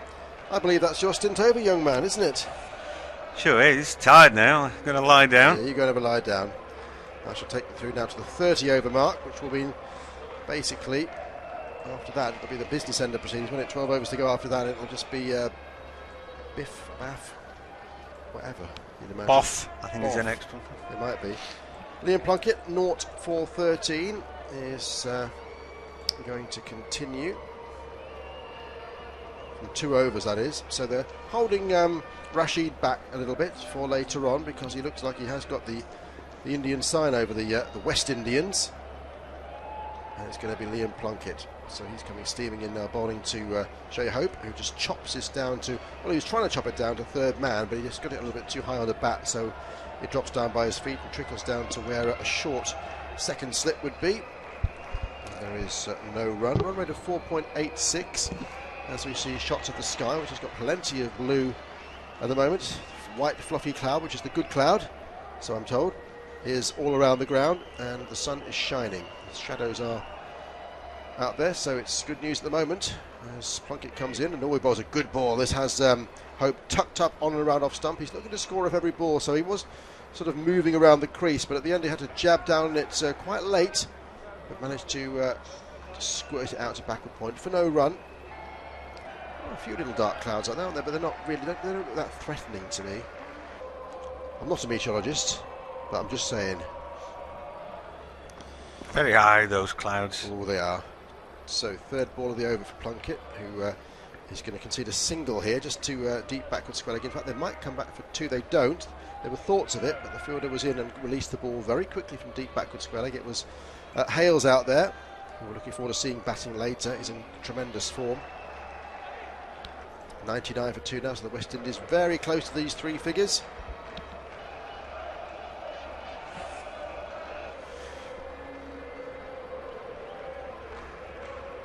It's all gone a bit quiet at the moment. So Plunkett then, big man, powerful, and he comes. Oh, it's just been spooned away leg side. It's close to the man, Joe Root at mids on, but it's going to be a single only. That will be the 100 up for West Indies, but that was the shot we see Gayle play, and because he's such a big and powerful man, he gets away with it. And that one, Samuels almost didn't. He spooned it really off the high on the bat, and it was going towards the mid-on man. It wasn't a catch, it landed before him, but it certainly was a false shot from Marlon Samuels, who now rehearses the shot he wanted to play. He's 16 from 35, so he's not going along at the great rate of knots as Plunkett comes in and bowls the ball, which again is angled in towards middle stump to Shai, who just dabs it down leg side for no run and remains on 33. So these two batsmen at the moment nowhere near a strike rate of 100, They're way down, but you just get the feeling that there's plenty more to come from these two, especially if they can stay another 5 or 6 overs. As we get towards the business end of this innings, there will be some extravagant shots played. Hope waits now. In comes Plunkett once again, and this is leg side. It's just taking them on the thigh pad. They're after 2 here, 2 leg buys, but they won't get it. And that's a good piece of fielding, I think, by Adil Rashid down there at short fine leg. And it has been now called as leg buys. Plunkett finishes his 3rd over. He has conceded 15 runs from them, and the run rate of 4.81. West Indies 101 for 2. So interesting. I mean, they're putting the building blocks in place, these two. Clearly, over the long haul, yeah, they wanted to get to a flying start, but then it becomes more sedate. Run rate less than 5. However, these two guys will put, like we said, building blocks in place. When they get to about 10 or 15 overs out, you can expect them to go for blood. You know, it's an interesting contest where we've got Stokes bowling at Marlon Samuels, but we haven't quite seen the fireworks yet. 2 wickets for England, and the important ones are the 2 openers. And now they could do with dislodging another. They're just getting settled in, the batsmen now, you feel. Yeah, Shai Hope on 33 certainly is. Stokes comes in, and this is just guided down to backward point. There was thoughts of a run, but they won't get it, as the fielding is done very sharply. Stokes is warming to his task now. 4 runs he's conceded from 7 deliveries. We're in the 22nd over now. There are only 42 per side because of a delay, a lengthy delay due to a wet outfield. We were due to start at 12:30. Started at 2:30 in the end, wasn't it? I think. Stokes in, bowls a slower ball. It's wide, and it's a play and a miss from Hope. And then I think he looks in hope at the umpire that he might get a wide for it, but he doesn't, because I think he's played over the top of it was out of the back of the hand from Stokes, and it was a strange looking shot. It was almost like a paddle shot, wasn't it? It was outside the off stump, and somehow he almost tried to get that to leg side. It was a dreadful looking swat, really, but anyway, not a good ball, not a good shot. This one is a similar delivery, but it's again a play and a miss, wide of off stump, and Hope's just all at sea at the moment against Stokes. Yeah, I mean, these are poor balls, really, but in a sense, he ain't going to get a wicket with it. But full and wide is what he probably should have done to West Indies quite some time ago, when England might have won a trophy. But there we go. Comes in once again, and this is more leg side. He's been tucked away. Nice looking shot, just a little dab off the legs, out to deep mid wicket. And there'll only be a single, though, as it's straight to the boundary rider out there. Stokes now back to his mark. He knows that he's got to bowl to his nemesis, Marlon Samuels. No histrionics yet, but we're only in the first throws of the first game. There's plenty of scope for that in the next 4. Here he comes in, and Stokes bowls. It's a slower ball, and it beats him. He tries to dab it down to 3rd man, but can't get anything on that. And it just bounces a couple of times before it's taken by Joss Buttler behind the stumps. Certainly bowling a box of tricks at the moment, back of the hand, front of the hand. That one actually came in like a bit of an off break, really, and Samuels was nowhere near it. Final ball, what's it going to be? Full pace, that's what I'd bowl now, because he's used to the variations. Hit him with a straight and fast one, and it's a bouncer. Oh, it's a good bouncer. It has Samuels up on his toes and just gloving it down to the offside, via somewhere on his anatomy, and that is the end of the over. I think we're going to have some drinks and some bananas, because the umpire, Rob Bailey, is the 3rd umpire, is bringing out some refreshments for the umpires, and the players will have a drink as well. Yeah, so a little bit of a break. They've been hard at it for quite some time now, but the game is interesting right now. I think we're both enjoying what's going on out there, and the two teams having a good go, but I think for me, England's still just about on top. There is so much big batting to come, though, from West Indies, and like we said, once they get down to the point where they press the button, you go back into T20 slog out mode, and we know that they can be strong finishers. You know, do you respect England to bowl well at them at the death? Not necessarily if they're bowling Willey at them. I mean, out of the bowlers that we've got, I'm not sure who actually would be bowling at the death. Maybe Woakes. Well, I'll tell you what, Woakes is a good one, but I would even throw in Rashid into the mix there. They couldn't get him away, could they? And on this sort of surface and with the conditions, it might not be a bad shout to have the spinner bowling, because they'll have to put the pace on the ball themselves. And we've seen that can be the downfall of a batsman on many occasions. But that remains to be seen. We're still a little bit away from that at the moment. We're 22 overs gone, 20 to go. And these two who are building, well, it would be silly now if they threw it away. One of these has got to go pretty much all the way through, you'd think, to the last 3 or 4. And let some of the ones, the batsmen, to still to come in to have a bit of a club at the ball. Yeah, it's an interesting game so far. It's ebbed and flowed. Of course, at the start we thought that Chris Gayle would get a fly. He usually does. But once he was dismissed for 37 and picking up maybe a slight tweak in his hamstring. I don't think it was too serious, but he certainly went for a single and pulled up slightly lame. But not before he'd clubbed a few sixes around the ground. 3, I think. Yep, just a 3. Caught the eye though, didn't they? And 2 of them were off the bowling of Willey, 1 off Woakes. Not too many 4s either though, really, since then. The game's been more sedate since Shai Hope and Marlon Samuels have got to the crease. Good catch from Joe Root to get rid of Gayle. And dropped him earlier on in the piece. So Mohammed and Powell the next 2 in, then the skipper Holder. And we're down to the tail, or the lower middle order, let's call them that.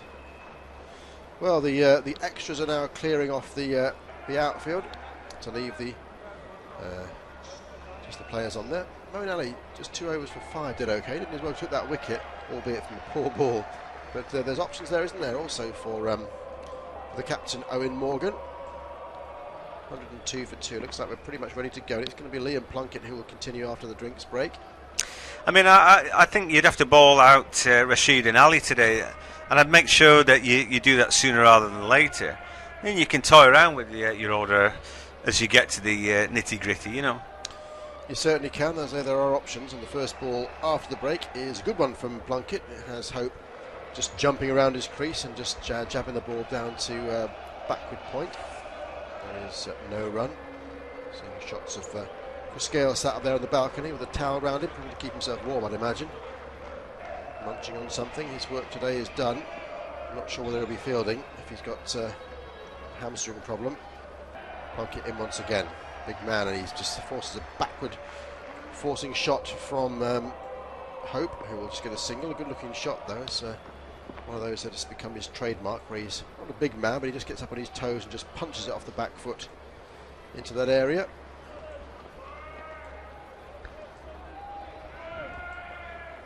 Someone's thrown some food on for Jonny Bairstow, who's picked it up off the floor and started eating it, which is a strange procedure. But sure that's what I'll be doing. Anyway, here comes Plunkett once again. Ball's a bouncer, it's a good one too, it's quick. And it may have only sort of 80 miles an hour on the speed gun. That's quite often it does distort it when it's a shorter ball. And that had the batsman really swaying out of the way at the last minute. He bent his back there, did the Yorkshire fast bowler, and that had Marlon Samuels having to drop his hands rather rapidly. And Buttler taking it on the rise. So Samuels knows that Plunkett is around. 103 for 2. England not letting the West Indies get away at all. Short ball again, and he's gone for a swish here. There's a half appeal. I don't think he's got anything on that. Samuel sort of looks at Buttler, who appealed to say, what on earth are you talking about? There was no chance, but that's one for the over called now. Again a short ball, and well, he's lucky to get away with it, because I fancied that might have been just above his head. It was tight, wasn't it? Very tight. Yeah, close that, but the bowlers do tend to get the benefit in those circumstances. Well, certainly there shouldn't be any more short balls now, because he's bowled it so Samuels can wait on the front foot a little bit more, which he does, but he can't get this away. It's a slower ball from Plunkett. It's chopped away to backward point, And Samuel's looking a bit frustrated here. He's finding the field, and that can lead to a wicket if it frustrates the batsman. Went to Stokes that, so Stokes have been very happy to stop him getting runs there. Well, he's looking to pick up the pace, but he's 16 from 41. But yeah, I think getting frustrated now, he can't just press the accelerator when he wants. No, he can't. England are bowling very well at him.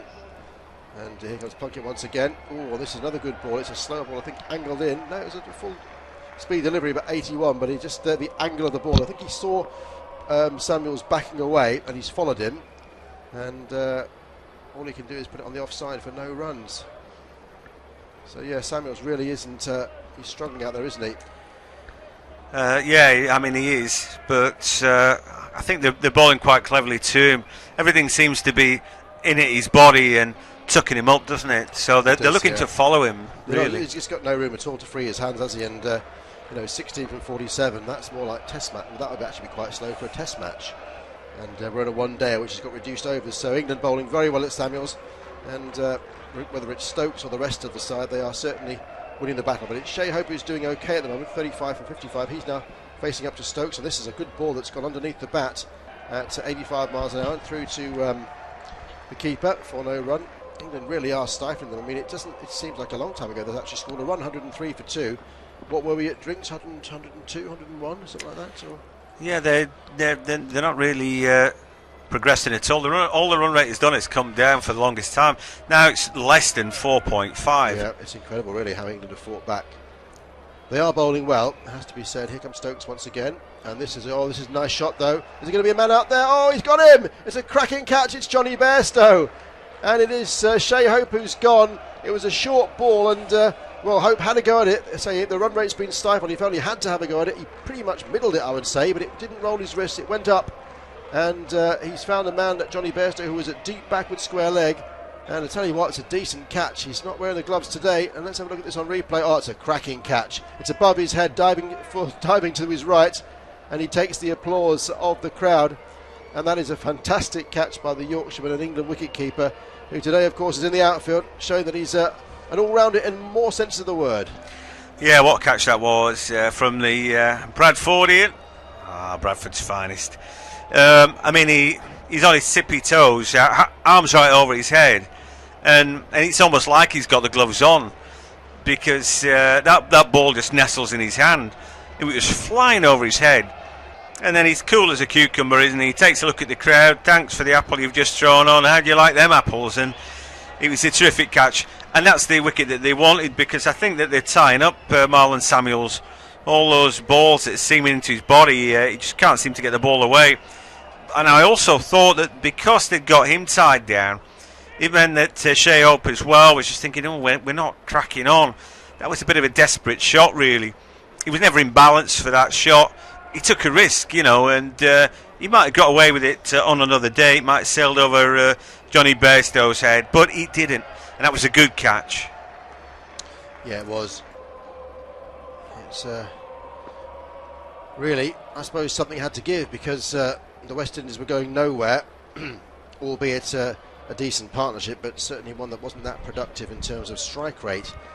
And Jason Mohammed out now, who best of 91, but only pretty much starting his career, 374 ODI runs, so it's not the sort of batsman who's going to strike fear into the England bowlers' hearts. And I was talking of striking, and Ben Stokes has struck, albeit via a very decent catch by Bairstow. So Stokes and to Samuels. They did cross then. Oh, and it's gone past the outside edge there, and Samuels looking to work it offside, plays and misses. And another good moral victory for the Durham man. More and more we look at this catch, the better it gets, actually, isn't it? It's a really good diving catch from Bairstow, who tumbles to the ground afterwards, takes the applause of the England faithful. And that's the end of Hope. So this one is outside the off stump, and Mohammed has a look at it, watches it go by 88 miles an hour, and that's what he can do. He can certainly crank it up, can Ben Stokes, when he wants to. That's a very good over, which has... I mean, the wicket he's got, the batsman's fetching it from offside to leg side. And when he has to pivot like that, he should be rolling his wrist. Steve Smith does a lot of that. but he slaps it down into the deck when he's going that way round. That's spooned up in the air. I thought it was a bit of a desperate shot, really. It was. The next one, though, isn't. It's a single, as Mohammed just gets off the mark by putting it leg side. He's on one. Marlon Samuels is playing a strange innings, it has to be said. 16 from 42. They're bowling very well at him. They know what he's all about, moving around the crease and giving himself room. But they're just not allowing him to settle at all, and Stokes won't do that at all either as well. They're putting a slip in now. Final ball of the Stokes over. He's got 1 for 6 there. England are going on the attack here, 104 for 3. The score is going nowhere. Joe Root goes into the first slip area. Here comes Stokes. It's a short ball, it's a good ball. And it has Samuel sort of defending, but it's open to debate whether he actually played his shot. But it goes past the bat and into the gloves of Joss Buttler. So, cracking over, wicket taken. West Indies, I reckon now, are just faltering a little bit here, aren't they? 104 for 3. Yeah, what was a great start has absolutely petered out to nothingness. And, the run rate now is 4.36. And the thing is, it's not as if you can't hit the ball hard and time it and hit it over the rope today. We've seen that happen. I mean, it isn't so much... I mean, Gayle doesn't have to time everything perfectly to do that, but he showed the possibility of that happening. And, don't tell me the Hales can't do that, or Buttler, or, several of the England players. If it's about more quality in the batting line, if it's a bit more difficult than it looks, then England probably have the batsmen to cope with that as well. Here comes Liam Plunkett, and this is wide above stump. Is he going to get away with this? And it's quite wide, but... it's within tram lines. I think that's a good delivery. It is a good delivery, you're right, but some umpires, they are quite strict on that, but clearly Plunkett is okay bowling there. 104 for 3. It's just going nowhere, isn't it? They're just absolutely just becalmed. It's like us, going nowhere, becalmed. Yeah, for a long while now. Here comes Plunkett, and Mohammed is up on the back foot, trying to spoon it leg side for maybe a couple, but gets it very high. The ball's onto him quicker than he thought, and it just trickles out to very short mid wicket for no run. They just cannot get this ball off the square, and the England fielding has been good too. There's been some excellent stops. We've seen that one drop catch, but also a couple of good catches as well. And Plunkett is certainly hitting his straps now. 0 for 16 he's got, and then again it's a defensive shot only from Mohammed. Yeah, do you know what? He started off very sort of ponderous Plunkett, a few different kinds of deliveries, but he's got it seaming into the right-handers and tying them up, and they're really struggling to get the ball off the square. I think he's got control of what he's doing, Plunkett, which is something that when he was bowling super rapid in his young career, I don't think he necessarily had, but it's all good from England's point of view. Yeah, I thought he was brought into the England side before he was ready. It was after the breakup of that 2005 Ashes winning quartet. The next ball was left alone by Mohammed. He was thrust in on a tour to, I think it was either Pakistan or India, I can't remember which one it was, when there were injuries, and he just wasn't ready. He was only a 20-year-old lad then, I think, maybe even 19, but he's matured into a very good bowler. I think his test career has come and gone. Suffered with injury as well when he was back in the test match side. I'm just seeing there, I didn't see that on the actual live coverage, but he took a tumble there after that last delivery, and I think he's all right. Jonny Bairstow having a bit of banter with the rest of it, with some of the crowd, having a banana down there wherever he's fielding. Deep backward square leg, I think.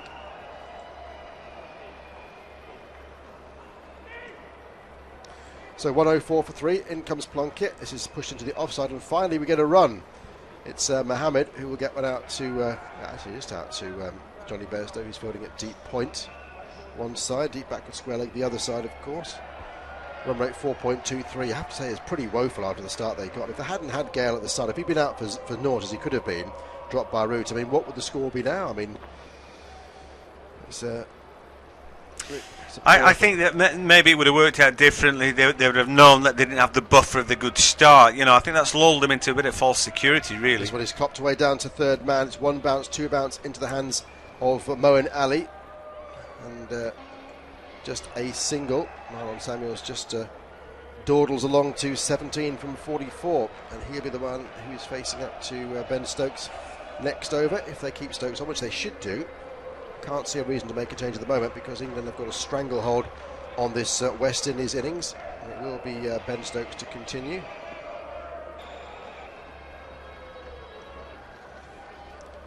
TV pictures still showing the moments in the West Indies where Marlon Samuels saluted as Ben Stokes came past with his hat off, and I think Ben Stokes just made a few little comments to him. Wasn't that bothered. Anyway, it's Stokes now to Samuels, and it's England who are winning the battle at the moment. Samuels will not get a single here as Stokes is right on the money again, and the throw comes in for an attempted run out. I think Samuels was back, but it was another good ball which had the batsman just defending it. Yeah, I mean, they've showed us a million times Marlon Samuels saluting, haven't they? But you've got to let your cricket do the talking for you, I think. Well, you haven't, and to be fair, Samuels has done so far, hasn't he? Against Stokes and against England, he's been England's nemesis as well. At the moment, Stokes, that's going to be called a wide, I'm pretty sure. 106 goes to 107, it is, that's too wide. That was a full pace delivery from Stokes outside the tram lines. Yeah, taking evasive action there. Stokes just wanting too much off that, going too wide. Haven't seen too much of Jason Mohammed in his career. 30 years of age now, no young kid from Trinidad, right-hand batsman. Here comes Stokes again. This is down the leg side. This could be it. They're calling here for a caught behind. And what's he giving? He's giving a wide, so they doesn't think there's anything on there. Right, well, we'll review it if he thinks he's hit it. It might have hit the pad on the way through. Oh, they're going to review it. Right, he's either strangled it down leg side or it's clipped him on the thigh pad, but what it is Buttler's heard a noise. Yeah. So they're reviewing it. But I wonder if it hits his thigh pad and it proves it, can they take away the wide? Because obviously it should just be a delivery, shouldn't it? Exactly. I don't know this. Can they do it? I don't think they can. No, I think they have to stick with the umpire's decision, don't they? Even though it might have hit the... let's have a look at this. It is... It's nowhere near, is it? Or is it? I don't know. Well, it's not near his thigh pad, is it? So, gloves. We need to see hot spot here. We can't tell at the moment. Well, if it's a glance, it's off the underside of his glove, isn't it? He's out. He's out. It's off the glove. So it is. He's got him. He's been strangled, and there's a little clip on alter edge, little oscillation, and this decision is going to be overturned. And he is caught behind. That's a very good review. Hasn't been many of those from England this summer, but this is a good one. And I'm pretty sure that umpire Robinson is going to reverse his decision here, and it's going to be all over. And I think Marlon Samuels knows it because he's walking off. I bet he felt it on the glove. Yeah, I bet as soon as the review came in, he's thinking, "Oh dear, I've had it here." Stokes has got his man from a dreadful delivery. Yeah, from a leg side wide, but he strangled it down leg side, and he chased after it. He just caught it with the underside of the knuckle of his glove, and he's gone. You sort of hope that it's not going to show on hotspot, or it's not apparent, but the noise thing, that is just incredible what that picks up, and of course when you see the noise register, it cannot be anything else because the ball was that far away from his thigh pad. Sometimes you think, it's the sound of it hitting his pocket or his hip on the way through, but it just couldn't be that. So there you go. I mean, he was struggling, let's face it. So, not necessarily a bad thing for the Windies that he's out, really. They've got plenty more batsmen to come, and it's about time somebody started hitting it who's in a bit better form. It wasn't his day today, was it? It certainly wasn't, and as you say, that's not a good innings. England bowled very well at Samuels. It was, he's really has won the battle with England over the years, but not on that occasion. They were all over him. They weren't allowing to settle at all. He couldn't get the ball off the square, and in the end Stokes has got his man. So you'd have to say that two pretty poor balls have got 2 wickets for Stokes. A poor ball for Moeen got a wicket as well, so the West Indies have hung themselves to a certain extent here. But Rovman Powell, I have to say I know absolutely nothing about him. John, got any information on Mr. Rovman? Yeah, I'll tell you all you need to know about Rovman Powell. I can't believe you don't know who Rovman Powell is, because for me, the Jamaican, only 24 years of age. Everybody surely knows about Rovman. Batsman, right-hand bat. We know that. 2 for 7 Stokes, and this is a good ball outside the off stump, left alone by Rovman. Medium fast bowler. So, and he only his 9th game, averaging 19 in ODIs, and fairly moderate stats, really. Dare I say a make weight, but an all-rounder. Plays for the Talawars. Domestically, T20. and had got 28 at Chesterley Street. Next ball is a good one again from Stokes, who's really bending his back, and it has Powell up on his toes